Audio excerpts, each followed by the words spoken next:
महात्मा बुद्ध एक गांव में प्रवचन सुना रहे थे। उन्होंने पास हुए लोगों के समीप अपनी मधुर वाणी से सभी को संबोधित करते हुए बताया कि हर किसी मनुष्य को धरती मां की तरह सहनशील तथा क्षमाशील होना चाहिए। क्रोध मानव का ऐसा शत्रु है जो दूसरों को तो हानि पहुंचाएगा, साथ में खुद भी उससे नहीं बच पाएगा। इसलिए क्रोध, ईर्ष्या मानव की सबसे बड़े शत्रु है। सभा में सभी लोग शांति से उनकी बात को ध्यानपूर्वक सुन रहे थे। तभी वहां उस सभा में एक अतिक्रोधी व्यक्ति भी उपस्थित था। वह पहले तो उनकी बात सुनता रहा, फिर वह अचानक महात्मा जी से क्रोधित होकर बोला। बोलते समय उसका आंखें खून के समान लाल हो रही थी। उसने बोला कि तुम ढोंगी हो, यहां बैठकर लोगों को बेवकूफ बना रहे हो। ये जो भी तुम कुछ कह रहे हो ना, इसको सचमुच करना बहुत मुश्किल है, समझे? तुम्हारी इन बातों का कोई मतलब नहीं है। ये सब बातें कोई मायने नहीं रखती। असल जिंदगी में कहानी सुनाना बंद करो, धूर्त महात्मा, और जहां से आए हो वहीं चले जाओ। ऐसे कठोर वचन सुनकर भी महात्मा जी ने उस क्रोधी पुरुष का कोई विरोध नहीं किया और न ही उसकी बातों पर कोई भी प्रतिक्रिया दी।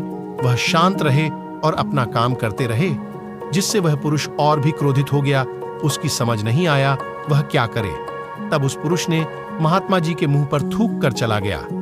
अगले दिन जब उस व्यक्ति का क्रोध शांत हुआ और उसे अपनी गलती का पछतावा हुआ, तब वह आत्मग्लानि में जलने लगा और फिर उसने सोचा कि उस महात्मा से मुझे माफी मांगनी चाहिए। वह महात्मा जी की खोज में उसी स्थान पर गया जहां महात्मा जी कल प्रवचन दे रहे थे। लेकिन महात्मा जी वहां कहां मिलने वाले थे? वह तो अपने शिष्यों के साथ अन्य किसी गांव की यात्रा पर निकल पड़े।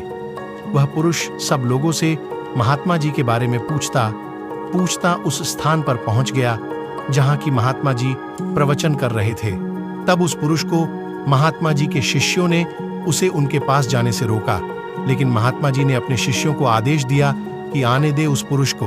तब वह पुरुष महात्मा जी के चरणों पर गिर गया, उनसे बोला, मुझे क्षमा कीजिए महाराज। उसने महात्मा जी से पूछा, क्या आप भूल गए हो कि मैं वही जिसने कल आपका इतना अपमान किया था? मैं अपने दुष्ट कृत्य की आपसे माफी मांगता हूं। तब महात्मा जी ने बड़े शालीनता से उस पुरुष से बोले कि कौन सी बात? तब उस पुरुष ने बड़ी हैरानी से महात्मा जी की ओर देखा। महात्मा जी बोले कि मैं तो बीती बातें वहीं छोड़ आया, क्योंकि बीता हुआ कल कभी वापस लौटकर नहीं आता। इसलिए बीती हुए बातों की वजह से आज और अपना आने वाला कल नहीं बिगड़ना चाहिए। जो हो गया सो हो गया। तुम्हें अपनी भूल का एहसास हुआ, यही सबसे बड़ी बात है। तुम अपनी गलती को मान लिए, सो तुम अब निर्मल हो गए हो। इसलिए कोई भी ग्लानि अपने मन में नहीं रखो। अपने आने वाले कल के बारे में विचार करो और उसे सुधारने का प्रयास करो। महात्मा जी की बात सुनकर उस पुरुष के मन का भार हल्का हो गया और उसने महात्मा जी के चरणों को पकड़कर कहा, आज से मैं अपने क्रोध का त्याग करता हूं और धैर्यवान और क्षमाशील होने का प्राण आज से लेता हूं। निष्कर्ष तो दोस्तों, हमें इस कहानी से यह प्रेरणा मिलती है कि यदि अपने बीते हुए कल की गलती को लेकर हमें वर्तमान में उसका पछतावा न कर, उस गलती को हमें अपने भविष्य में कभी नहीं करना चाहिए, क्योंकि दोस्तों बीता हुआ कल कभी लौटकर वापस नहीं आता। तो अगर आपको महात्मा गौतम बुद्ध की इस कहानी से कुछ सीखने को मिला हो तो अपने दोस्तों के साथ